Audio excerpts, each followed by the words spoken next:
Breaking Bad actor Giancarlo Esposito recently did an interview where he revealed that he was so broke and so depressed at one point in his life, he considered the possibility of hiring a hitman to take him out, essentially.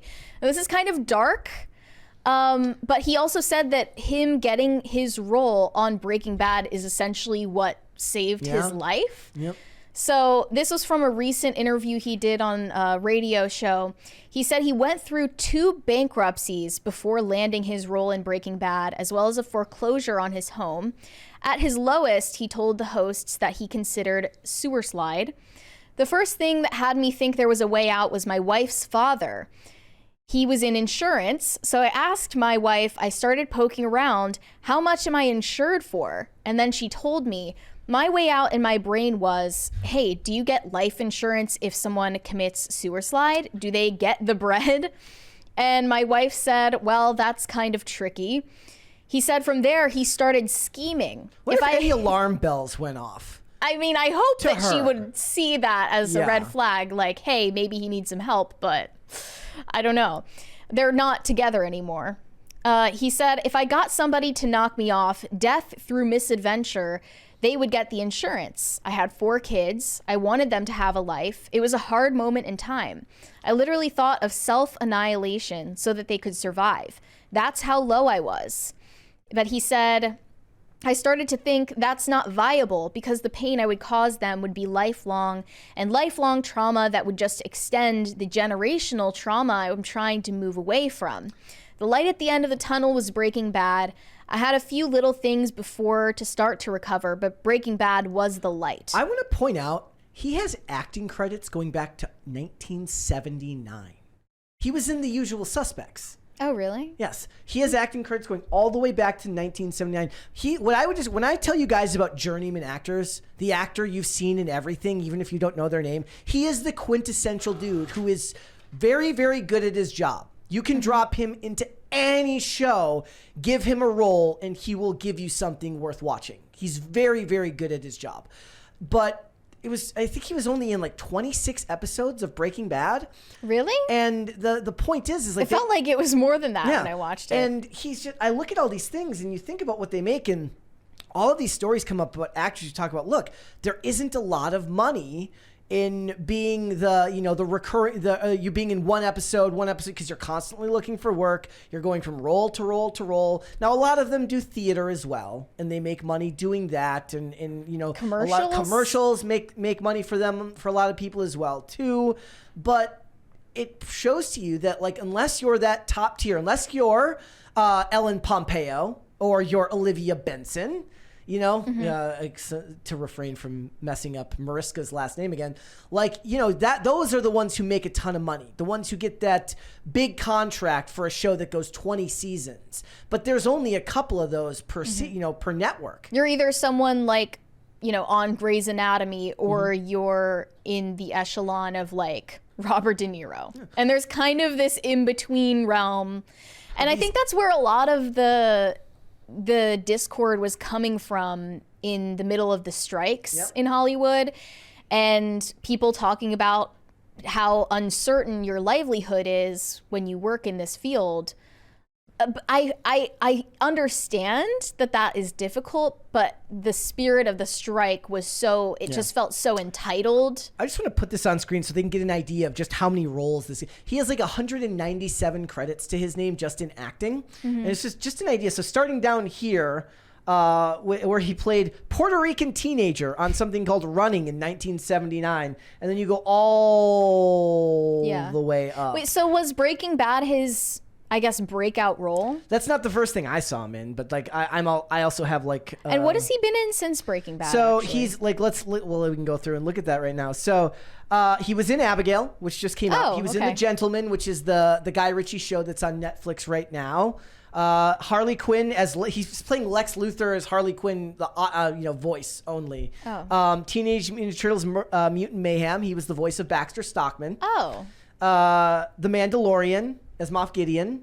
Okay. He's in a lot of stuff. So Godfather of Harlem, Kaleidoscope, Cyberpunk Edge Runners, Euphoria, Better Call Saul, The Boys, The Big Lie, Beauty, The Boys Presents, Far Cry 6, so he does video games as well, DuckTales, like all the way down. And these are just the stuff that's been post, that all those things that I just read, leaving a bunch of them out, only goes back to 2020. And going all the way back, if you go to just after Breaking Bad, he mentions in that article, he's like, what if I want to do Disney? He ended up voicing a character in the Jungle Book live action that came out in 2016. I want to know, from your perspective, how does this compare to the story about Angelina Jolie? Angelina Jolie also said that she considered hiring a hitman to kill her. I think what that says to me is that to be an actor, you have to be a little bit crazy. I don't mean that in a mean way. And here's the thing. I actually push back when people say they get paid to play pretend. I get it, especially when these actors say things that piss you off, when they give their lame, uneducated political takes. It's frustrating. But to be an actor is to be unbelievably vulnerable in front of a lot of people. If you've ever had to do like a school play, or even if you've been here at a company like this where they do the skits and stuff like that, right? And then you realize what it's like to actually have to deliver dialogue and be self-conscious about what it sounds like, right? To do that on the professional level with millions of dollars at stake for these companies, it's not just that they're playing pretend, which is demonstrably true. The point is that you're putting yourself out there in a very real way in front of a lot of people. Actors tend to be more self-conscious than the average person to begin with because they're willing to try and access emotions that they're not actually feeling in the moment, which drive anybody a little bit crazy from time to time. So is it a rational response? No, but I think it just proves that there's a very thin line between sane and insane at a job like that. I think your circumstances dictate aspects of that. Well, in the way that Giancarlo Esposito told that story, it seemed more like it's the way a lot of men feel when they can't provide, because that's like a very almost fully biological drive that's in men, that they want to provide for their wives and their kids. But when I read through Angelina Jolie's story, it says it's more related to her mental health issues that she suffered throughout her life, which makes sense with what you just said. So hers is internal and personal. His is that it's my job as the patriarch of this family to provide for those that I love. Yeah. And I'm not able to do that right now. Even though it's like not okay to say that now, like that you would feel something uniquely as a man. Yeah. That's not really okay to talk about now. But he also beautifully pulls it back here and says it was his family that pulled him through this. Right. Yeah. And that's what's important. So Angelina Jolie said she hired a hitman whose task was to kill her. A couple of years ago, she said, he was a decent enough person and asked if I could think about it and call him again in 2 months. Something changed in my life and I figured I would stick it out. Honestly, that should be a movie. Honestly, people love the idea of like the gentleman criminal. Right. Right? So, well, I mean, I feel like this guy was probably law enforcement. Like, almost certainly. Yeah. Well, in the movie version, he's not. But in the movie, he's just a gentleman he's a killer with a conscience who's like, look, I'll do it, but just make sure you actually want it to happen. But also, he falls in love with her because she's quirked up. She's a quirk-chungus. She's a quirk-chungus. She said, with suicide comes all the guilt of people around you thinking they could have done something. With somebody being murdered, however, nobody takes some kind of guilty responsibility. So I guess that was her internal justification for considering that at the time. But Crazy Cat says the gentleman R-wordist. No. We didn't say that. What we're talking about, it's like, the best example I can give you is if you watch the movie Heat, when Macaulay goes to rob the bank, he kindly informs everyone there that they're like, if you do something, we're going to do something to you, but your money is not at risk here. Only the bank's money is at risk. Yours is insured by the federal government. You're not going to lose a dime. Don't do something stupid. I don't want to hurt you, but I will if I have to. That's the idea of the gentleman criminal, right? He's like, you forced my hand. Yes, I don't want to do this to you. In fact, I'm not even stealing your money. I'm stealing the bank's money. The other thing that I find interesting about this is, like, do you think that the concept, as our society becomes more narcissistic, and we turn almost all our thoughts inward, and it's about what society does to us, not what we do to society these days. Is the concept of suicide being something selfish going to go away eventually in the public consciousness? With the way that programs like Made in Canada are being pushed right now, it's more and more being framed, unfortunately, as a form of self-care. Yeah. Suicide as self-care. Doesn't matter what your loved ones think about you. Yeah. It doesn't matter. Only if you're your gonna hurt them. subjective experience and your control over whether you suffer matters. And that obviously totally does away with the idea that, first of all, suffering is temporary. Secondly, that human suffering is or can be meaningful.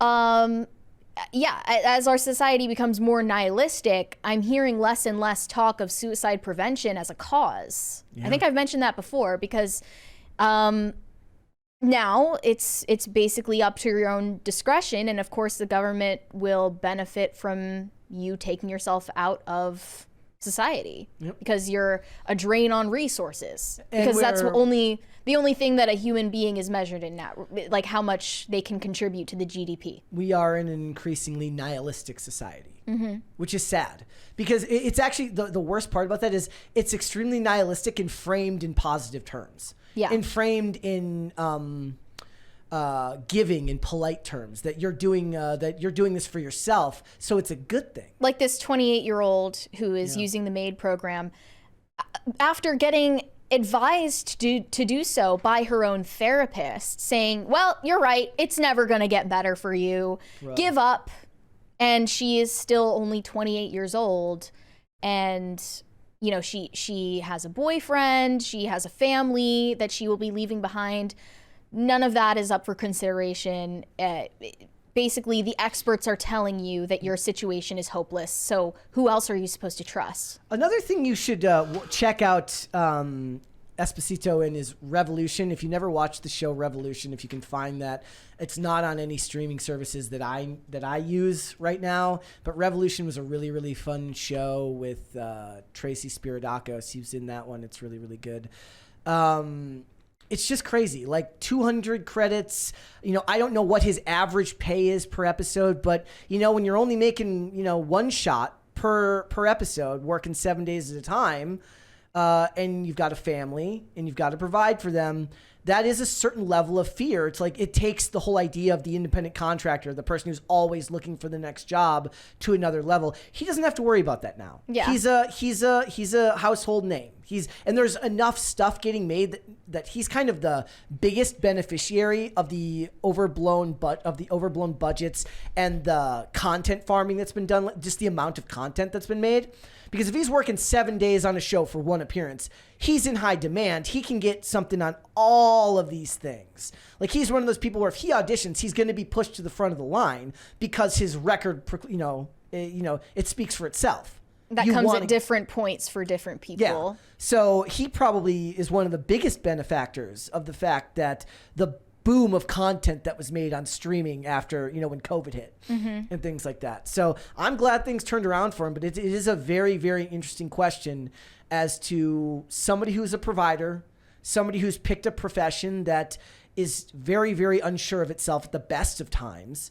I always say that if you're looking for the best agents, look for the actors who they go from one big show to the next big so like David Boreanaz started off on Buffy, was a regular on Buffy for several seasons, immediately went into Angel, which is a spinoff of Buffy, leaves Angel after 5 or 6 seasons, does Bones for 13 seasons. Immediately after that goes to SEAL Team, which does 7 or 8 seasons. He is never without work. Yeah. As a leading man, he's made a lot of money by being a reliable actor that's just going to have those jobs. And there's a lot of those television actors do that. But on the other side of the coin, we have the people who were striking last year saying that they should get 6 figures of income for 10 weeks of work. And, you know, my sympathy's lost.